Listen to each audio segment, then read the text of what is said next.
हे दोस्तों, कैसे हैं आप। उम्मीद करता हूं आप अच्छे होंगे। मैं हूं विनोद राज। स्वागत है टिक हिंदी साइट चैनल में।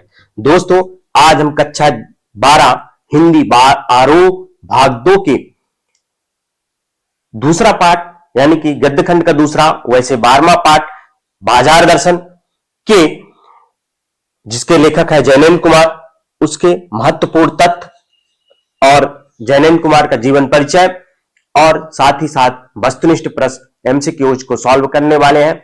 उससे पहले यदि आप मेरे चैनल को सब्सक्राइब न किया हो तो सब्सक्राइब कर दें, बेल आइकन प्रेस कर दें जिससे आपको आने वाली वीडियो की नोटिफिकेशन मिलती रहे। वीडियो अच्छी लगे तो लाइक जरूर करिएगा और वीडियो को अपने दोस्तों तक शेयर जरूर करें। तो चलिए देखते हैं आज का जो विषय है बाजार दर्शन जैनेन्द्र कुमार द्वारा। इनका समय जो है 1905 से 1990। थोड़ा लेखक परिचय देख लेते हैं। जैनेन्द्र कुमार का जन्म 2 फरवरी 1905 को अलीगढ़ उत्तर प्रदेश में हुआ था। जैनेन्द्र का मूल नाम आनंदीलाल, ध्यान रखिएगा। साहित्य जगत में अपना नाम जैनेन्द्र कुमार रखा। जैनेन्द्र कुमार आधुनिक काल के मनोविश्लेषणात्मक उपन्यासकार, ये ध्यान रखिए, वस्तुनिष्ठ पूछा जाता है, और प्रेमचंदोत्तर युग के महत्वपूर्ण कथाकार माने जाते हैं। कथाकार होने के साथ साथ जैनेन्द्र कुमार की पहचान अत्यंत गंभीर चिंतक के रूप में रही। बहुत सरल एवं अनौपचारिक सी दिखने वाली शैली में उन्होंने समाज, राजनीति, अर्थनीति और दर्शन से संबंधित गहन प्रश्नों को सुलझाने की कोशिश की है। अपनी गांधीवादी चिंतन दृष्टि का जितना सुष्ट और सहज उपयोग वे जीवन जगत से जुड़े प्रश्नों के संदर्भ में करते हैं वह अन्यत्र दुर्लभ है, और वह इस बात का सबूत पेश करता है कि गांधीवाद को उन्होंने कितनी गहराई से हृदयंगम किया है। जैनेन्द्र कुमार के पिताजी का नाम प्यारेलाल और माता का नाम रमा देवी था। जैनेन्द्र कुमार की प्रारंभिक शिक्षा जैन गुरुकुल हस्तिनापुर में हुई। जैनेन्द्र कुमार सन 1921 में अपनी पढ़ाई छोड़कर आंदोलन में सक्रिय हो गए। उन्होंने महात्मा गांधी के साथ भारतीय स्वतंत्रता संग्राम में भाग लिया था तथा कई बार जेल भी गए हैं। ठीक है। जैनेन्द्र कुमार फ्रायड के मनोविज्ञान से प्रभावित उपन्यासकार हैं। उन्होंने अपने उपन्यासों और कहानियों के माध्यम से सशक्त मनोवैज्ञानिक कथाकार का प्रवर्तन किया है। जैनेन्द्र कुमार को भारत सरकार सन 1907 में पद्म भूषण पुरस्कार से सम्मानित किया गया। जैनेन्द्र कुमार को मुक्तिबोध उपन्यास के लिए 1966 में साहित्य अकादमी पुरस्कार से सम्मानित किया गया। जैनेन्द्र कुमार को उत्तर प्रदेश सरकार द्वारा भारत भारती पुरस्कार से सम्मानित किया गया। जैनेन्द्र कुमार के अधिकतर उपन्यास कैसे हैं? नायिका प्रधान उपन्यास है। जितने भी उपन्यास पढ़ेंगे लगभग सभी में नायिका का ही वर्चस्व है। जैनेन्द्र कुमार का पहला उपन्यास परख और अंतिम उपन्यास दशार्क माना जाता है। जैनेन्द्र कुमार ने तपोभूमि उपन्यास ऋषभ देव जैन के साथ मिलकर लिखा। सन 1937 में प्रकाशित त्यागपत्र में उन्हें मनोवैज्ञानिक उपन्यासकार के रूप में प्रभुत्व प्रतिष्ठा दिलाई। हिंदी साहित्य के इतिहास में गोपाल राज जी कहते हैं कि उनके उपन्यासों की कहानी अधिकतर एक परिवार की कहानी होती है। वे शहर की गली और कोठरी को सभ्यता में ही सिमटकर व्यक्ति पात्रों की मानसिक गहराइयों में प्रवेश करने की कोशिश करते हैं। ये गोपाल राज जी का कथन है। जैनेन्द्र कुमार की प्रथम कहानी क्या है? खेल 1928 में विशाल भारत में प्रकाशित हुई। बाद में इस कहानी को वातायन कहानी संग्रह में संकलित किया गया। जैनेन्द्र कुमार का प्रथम कहानी संग्रह फांसी है। जैनेन्द्र कुमार की कुल 156 कहानियां हैं जो बाद में 10 भागों में प्रकाशित हुई। ठीक है। 24 दिसंबर 1990 को जैनेन्द्र कुमार का निधन हो गया। जैनेन्द्र कुमार की रचनाएं देख लेते हैं। उपन्यास पहले देख लेते हैं। परख 1929, सुनीता 1935, त्यागपत्र 1937, कल्याणी 1939, सुखदा 1952, विवर्त 1953, व्यतीत 1953, जयवर्धन 1956, मुक्तिबोध 1956, अनंतर 1968, तपोभूमि 1974, आराम स्वामी 1974, नीलमणि दशार्क 1985। ठीक है। इसमें मैं 2-3 उपन्यास पढ़ा हूं। अच्छा है उपन्यास, पढ़िएगा अगर मौका मिले कभी तो। कहानी संग्रह फांसी 1929 ईस्वी। कहानी 3 कहानियां थी, प्रसिद्ध कहानियां फांसी, स्पर्धा, गदर के बाद। फिर वातायन 1931 में 13 कहानियां हैं, एक कहानी संग्रह है। प्रसिद्ध कहानियां खेल, अपना अपना भाग, तमाशा, साधु की हट और भाभी। दो चिड़िया 1934 ईस्वी में 8 कहानियां हैं। प्रसिद्ध कहानियां दो चिड़िया और पढ़ाई। एक रात 1935 में 19 कहानियां हैं। प्रसिद्ध कहानियां एक रात, राजीव और भाभी। नीलम देश की राजकन्या 1938 में 25 कहानियां इसमें है। नीलम देश की राजकन्या के प्रसिद्ध कहानियां है पत्नी, जाह्नवी, एक कैदी, ग्रामोफोन का रिकॉर्ड। ध्रुव यात्रा 1944 ईस्वी में 19 कहानियां। प्रसिद्ध कहानियां उर्वशी, जयसंध, ध्रुव यात्रा। पाजेब 1948 ईस्वी, जयसंध 1948 ईस्वी। नाटक मंदालिनी, दूसरा पाप और प्रकाश। निबंध संग्रह है प्रस्तुत प्रश्न, क्योंकि अब आपके पाठ्यक्रम में निबंध ही है तो इनको याद करना ज्यादा अच्छा रहेगा। निबंध संग्रह प्रस्तुत प्रश्न 1936, जड़ की बात 1945, साहित्य का श्रेय और प्रेय 1953, मंथन 1953, पूर्वोदय 1951, सोच विचार 1953, काम प्रेम और परिवार 1953, हम और समय और हम 1962 ईस्वी, इत्स्तता 1963, परिप्रेक्ष्य 1964, राष्ट्र और राज, साहित्य और संस्कृत 1979 ईस्वी। ये और वे, ठीक है, ये इनके निबंध संग्रह हो गए। संस्मरण में देखते हैं ये और वे 1954, क्योंकि संस्मरण और निबंध मिलता जुलता रहता है इसलिए इसमें भी आ गया। मेरे भटकाव, जैनेन्द्र कुमार की मौत पर, ये संस्मरण हो गया। जीवनी, अकाल पुरुष गांधी 1968, ये बहुत इंपॉर्टेंट है, कई बार कंपटीशन एग्जामों में पूछा जा चुका है। आलोचनात्मक ग्रंथ, कहानी, अनुभव और शिल्प 1967 ईस्वी। प्रेमचंद एक कृति, व्यक्तित्व 1967 ईस्वी। अनुदित ग्रंथ, अनुदित ग्रंथ में देखिए मंदालिनी 1953 ईस्वी, नाटक प्रेम में भगवान 1937 ईस्वी, कहानी है पाप और प्रकाश। ये इनके क्या हो गए, अनुदित नाटक, अनुदित ग्रंथ हो गए। प्रसिद्ध पंक्तियां हैं, यथार्थ को अंतिम सत्य के रूप में ओढ़कर जो अपने विवश मान बैठ सकता है वही तो आत्मसमर्था है, पर जिसने स्वप्न के सत्य के दर्शन किए हो वह यथार्थ की विकटता से कैसे निरुत्साहित हो सकता है। ये इंपॉर्टेंट पंक्ति है, पूछा जा सकता है। पाठ का परिचय थोड़ा देख लेते हैं।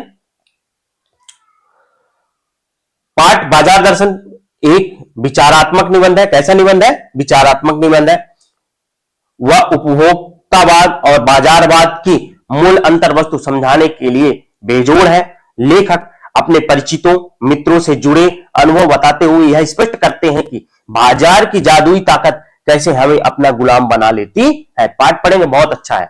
अगर हम अपनी आवश्यकताओं को ठीक ठीक समझकर बाजार का उपयोग करें तो इसका लाभ उठा सकते हैं, लेकिन हम जरूरतों को तय किए बगैर बाजार जाते हैं तो वह अपनी चमक दमक में फंसाकर असंतोष, तृष्णा और ईर्ष्या से घायल कर हमें सदा के लिए बेकार कर दिया है।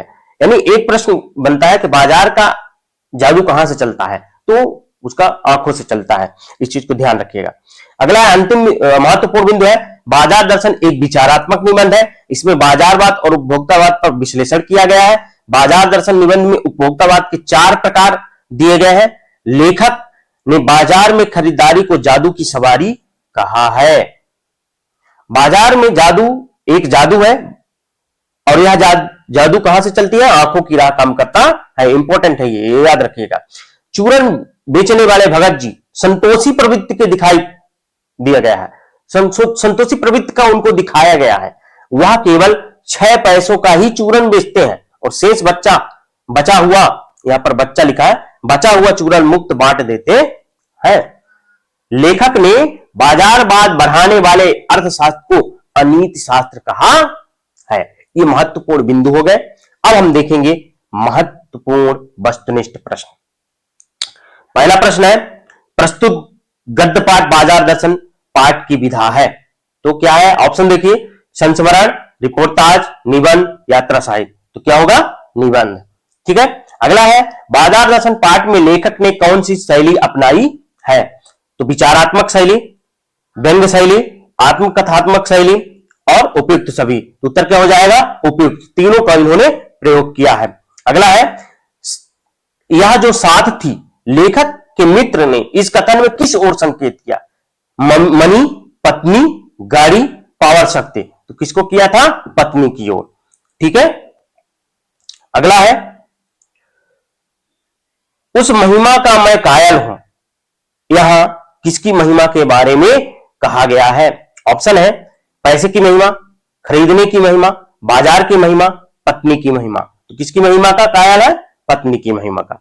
अगला है, मूल में एक और तत्व की महिमा सविशेष है, यहां किस तत्व की महिमा के बारे में उल्लेख है? मनी बैग, पत्नी, बाजार, पावर शक्ति। तो किसके बारे में? मनी बैग के। ठीक है। अगला है, उसका भी इस कर्तव्य में बहुत कुछ हाथ है, यहां किसका उल्लेख है? बाजार की चमक दमक, पैसे की गर्मी, मनी बैग, पत्नी का आग्रह। तो किसकी? बाजार की चमक दमक। ठीक है। अगला प्रश्न है, यह देखिए, शव उड़ गया, अब रेल टिकट के लिए बचा हो, लेखक के मित्र ने ऐसा क्यों कहा? ऑप्शन है, बाजार में उनका मनी बैग चोरी हो गया, उन्होंने जरूरत के हिसाब से सब सामान खरीद लिया था, उन्होंने बाजार की चमक दमक में जरूरत से ज्यादा सामान खरीद लिया था, उनके पैसे गिर गए थे। तो उत्तर क्या हो जाएगा? उन्होंने बाजार की चमक दमक से जरूरत से ज्यादा सामान खरीद लिया था। ठीक है। अगला है, चाह गई चिंता गई, मनुआ बेपरवाह, जाके कछु ना चाहिए सोए सहनसा सहनशाह। पंक्तियों के रचयिता कौन है? कबीर, दादू दयाल, रैदास, मलुकदास। तो कौन है? कबीरदास। ठीक है। अगला है, लेखक के अनुसार बाजार का आमंत्रण होता है खुला, मूक, लिखित, मौखिक। तो कैसा होता है? मूक आमंत्रण होता है। ठीक है। बाजार के जादू की राह है मस्तिष्क, हाथ, आंख, मणि। तो किसके? आंख के आंख। ठीक है। अगला है, बाजार के जादू का असर कब होता है?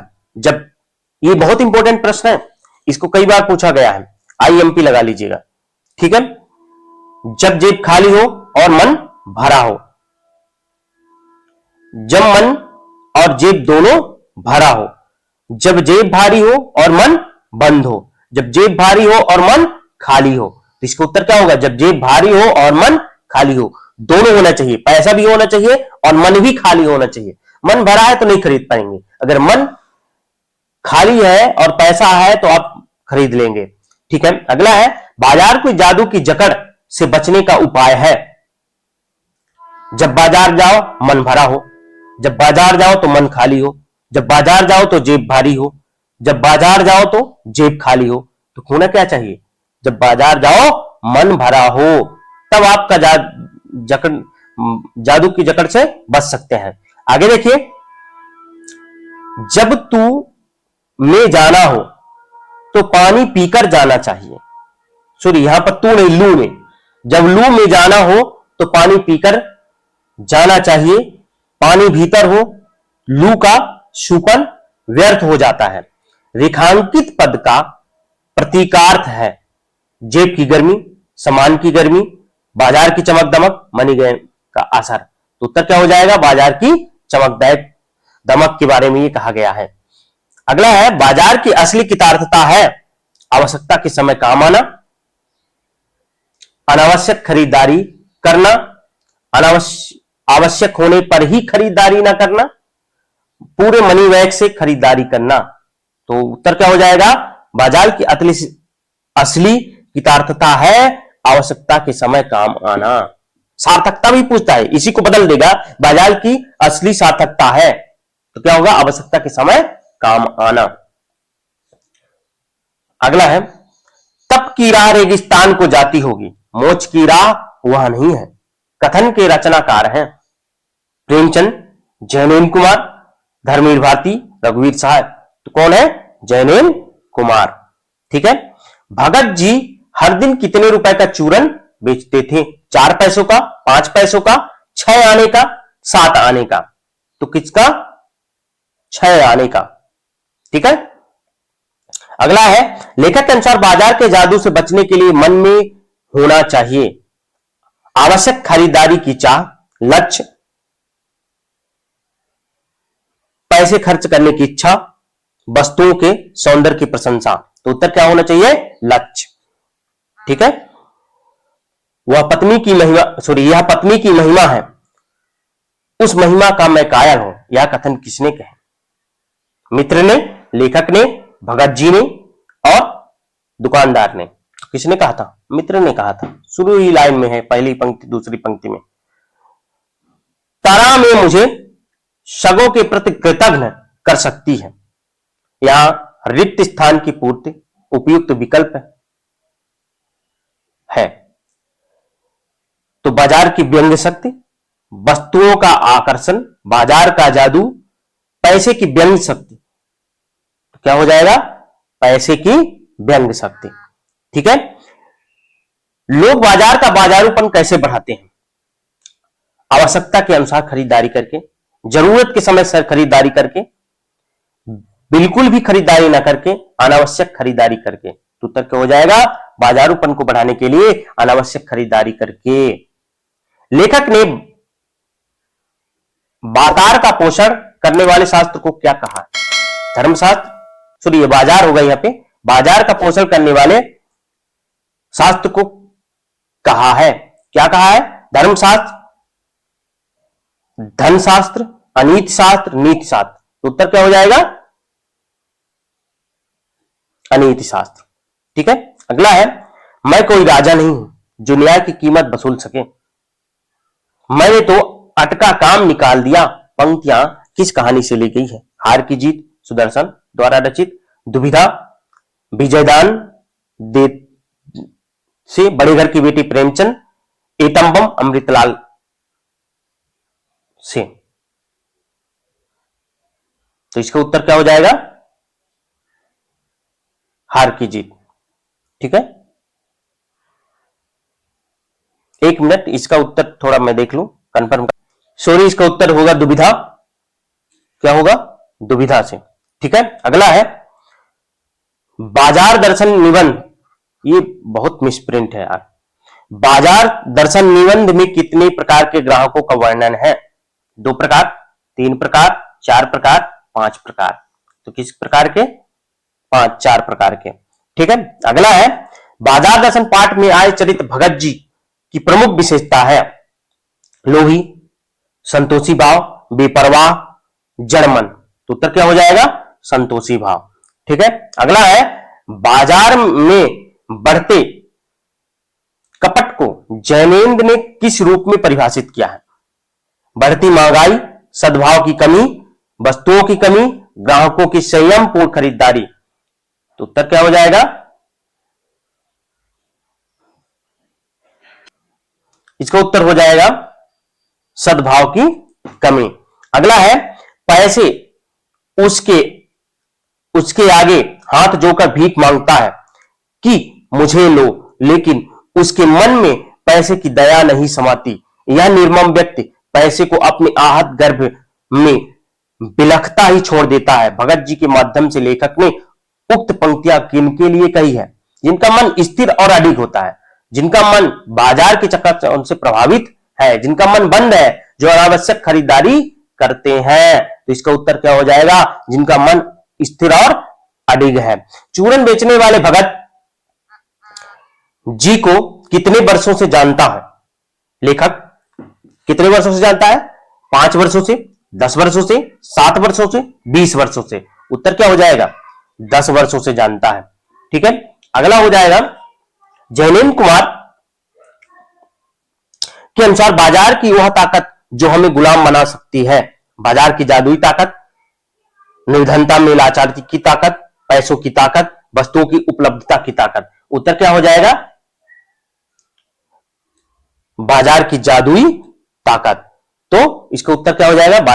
बाजार की जादुई ताकत। अगला है, बाजार दर्शन निबंध के अनुसार स्त्रीत्व का प्रश्न है।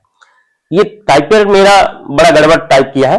बाजार दर्शन निबंध के अनुसार स्त्रीत्व का प्रश्न है। अधिकाधिक वस्तुओं का क्रय, पति का पूर्ण अधिकार, पति पर पूर्ण अधिकार, सौंदर्य वस्तुओं की खरीदारी, पुरुषों से आगे रहने की ताकत। तो उत्तर क्या हो जाएगा? अधिकाधिक वस्तुओं का क्रय। अगला है व्यक्ति आपसे में ग्राहक और बेचक का व्यवहार कब करते हैं? जब कपट की कमी हो, सद्भाव की कमी हो, आपस में भाईचारा हो, संतोष और त्याग का भाव हो। तो उत्तर क्या हो जाएगा? सद्भाव की कमी हो। अगला है आओ, इसका आया लिखा है, इसमें भी टाइपिंग में गड़बड़। आओ मुझे लूटो, सब भूल जाओ, मुझे देखो, मेरा रूप और किसके लिए है, मैं तुम्हारे लिए हूं, नहीं चाहते हो तो भी देखने में क्या हरज है। यहां किसका वर्णन है? पत्नी का, सौंदर्य वस्तु का, बाजार के आकर्षण का, बाजार के सद्भावनात्मक व्यवहार का। उत्तर क्या हो जाएगा? बाजार के आकर्षण का। ठीक है। अगला है शैतान का जाल किसे कहा गया है? बाजार, मनी बैग, सौंदर्य वस्तुओं, परचेजिंग पावर। तो किसको कहा गया है? बाजार को शैतान का जादू जाल कहा गया है। अगला है परचेजिंग पावर का अर्थ है विक्रय की शक्ति, बुद्धिबल, क्रय करने की क्षमता, मुद्रा की मांग। तो क्या हो जाएगा? क्रय करने की क्षमता। आईएमपी है, ये इंपॉर्टेंट है। ठीक है। अगला है लेखक ने मायावी शास्त्र किसे कहा है? बाजार को, अर्थशास्त्र को, पत्नी के आग्रह को, मनी बैग को। किसको कहा है? अर्थशास्त्र को। ठीक है। अगला है जरूरत भर जीरा वहां से ले लिया कि फिर सारा चौक उनके लिए आसानी से नहीं के बराबर हो जाता है। उक्त कथन किनके लिए है?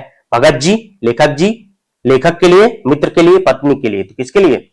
आपको सबसे बन जाना चाहिए भगत जी के लिए। ठीक है।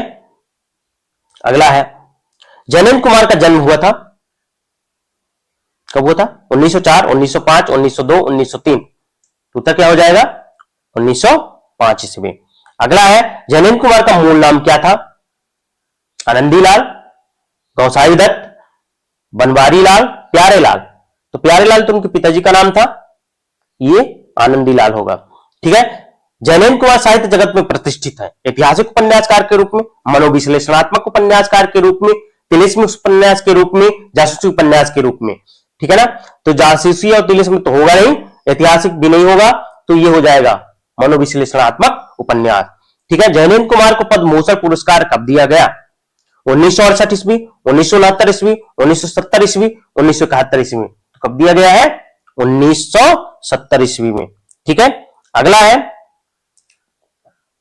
जैनेन्द्र कुमार को साहित्य अकादमी पुरस्कार कब मिला? 1968, 1969, 1966, 1967। तो कब मिला है साहित्य अकादमी पुरस्कार? 1966 ईस्वी। अगला है जैनेन्द्र कुमार को किस उपन्यास के लिए साहित्य अकादमी पुरस्कार दिया गया?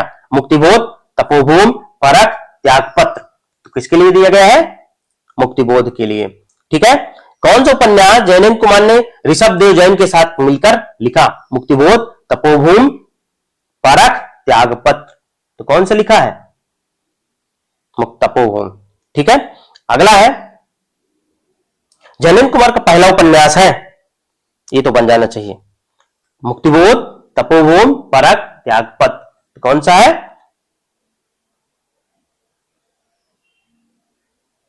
परख। ठीक है। अगला है जैनेन्द्र कुमार की प्रथम कहानी है तमाशा, पाजेब, खेल, जाह्नवी। कौन सा है? खेल।